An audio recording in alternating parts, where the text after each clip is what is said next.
Willie here asks, please tell me what advantage we have in this game besides wide receiver and some offensive line play. Unless we magically start getting sacks, we are in serious trouble. Let's hope we don't get blown out.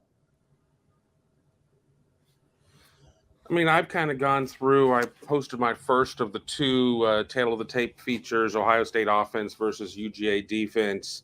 The other piece will air tomorrow, as I broke it into two, being the bowl game and the big to-do that this is. And if you look at the UGA team, you look at the NFL talent, the future NFL talent, there is a significant edge to Georgia in terms of what they have athlete to athlete at a lot of positions. I mean, there's just no denying that. And, I could say that and still pick Ohio State to win by 10 or to lose by 20.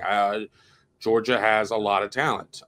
It's a matter, though, it is matchups, and it's position group matchups, and it's what happens with that. It's not a matter of saying this team has got X amount of 5 stars and this amount of 4 stars and what they all end up being. We know that doesn't necessarily act as a true predictor of how a game is going to turn out. Both teams are going to be very motivated, being a college football playoff semifinal, and what's at stake for both of them. But I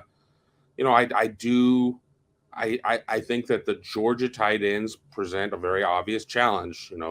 Bowers and his athleticism and his speed, and Washington being pretty much a taller version of Zach Harrison out there playing on offense. But I like what I think the Ohio State defense can do against A.D. Mitchell and Ladd McConkey and the Georgia passing game. I think that Ohio State is going to have to go out there, and I think Marvin Harrison Jr. could have a huge game if C.J. Stroud can find him.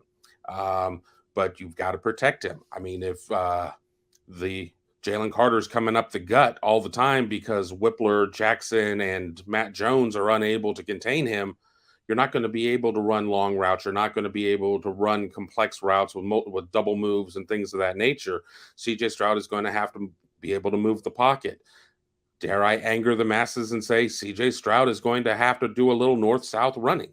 I really do, and not necessarily a designed Q run, but there are going to be times where he ends up taking it outside the pocket and can go and pick up 5 or 6 yards and stay ahead of the chains. That's going to do a lot for Ohio State in terms of keeping drives alive, keeping the Georgia offense off the field, et cetera, et cetera, et cetera. All these things that we normally talk about in terms of teams playing Ohio State and how they were supposed to slow down this juggernaut of an Ohio State offense.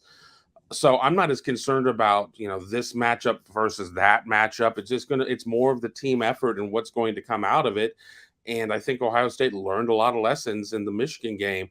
Now, just because you learn something in the classroom, in the lecture, can you take it into real world experience? That's the question.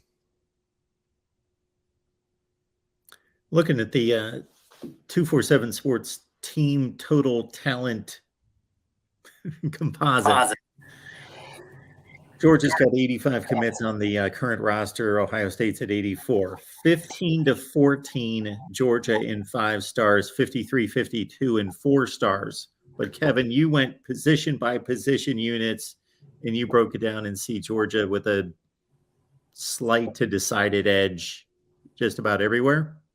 I mean, it certainly seems like it. I mean, you can go to a lot of the NFL draft type of stock websites, and you never know which ones are going to necessarily be closer to reality than other ones. I mean, dare I say that we're not that far removed from one of those types of sites saying that Sevyn Banks was supposed to be the overall number 1 pick. So, and we know how that story kind of turned out. So that you take it with a grain of salt. But I think if you look at the 2 rosters right now, in terms of from the eyes of the NFL, that Georgia is the more talented roster.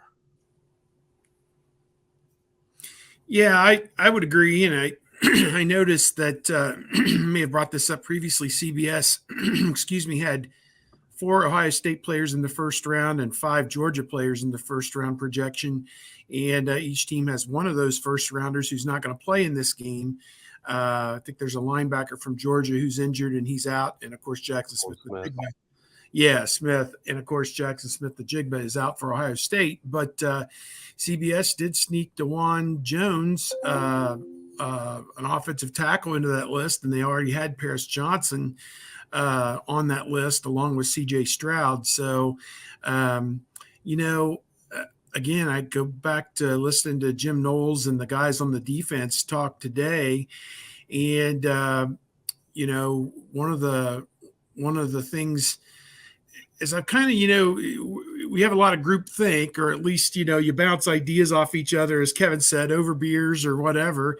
I was talking to one of the other reporters this morning. It just seems like to me that Jim Knowles was lulled into a false sense of security in the first 10 games because they really didn't play a very good offense in the entirety of those first 10 games. Maybe Penn State, maybe Toledo, but Toledo, again, 1 through 11, didn't have the commensurate talent. I mean, maybe their quarterback is a Big Ten caliber player, but certainly not their other 10 guys weren't.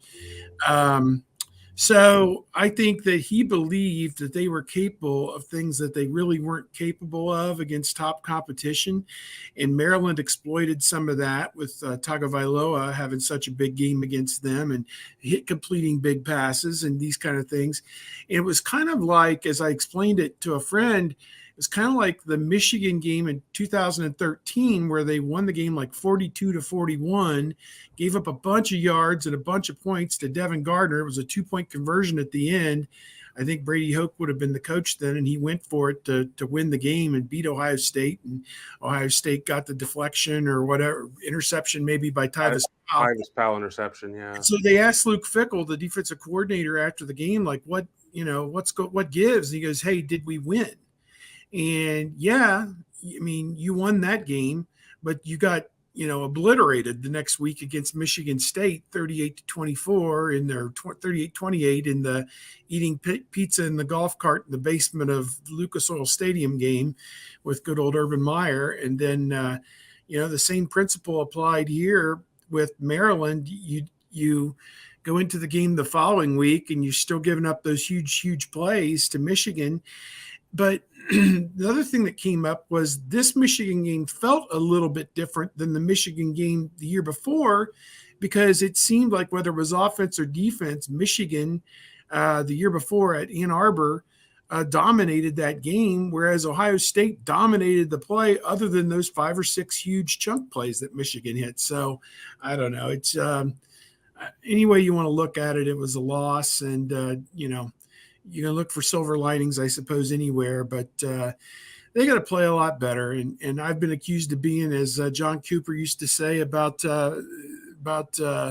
fans and reporters, you're too dang negative. I've been too dang negative this month, and I'm just gonna relax and let the game play out and let the chips fall where they may. Either they win it or they don't. And in 5 days, we'll have the answer.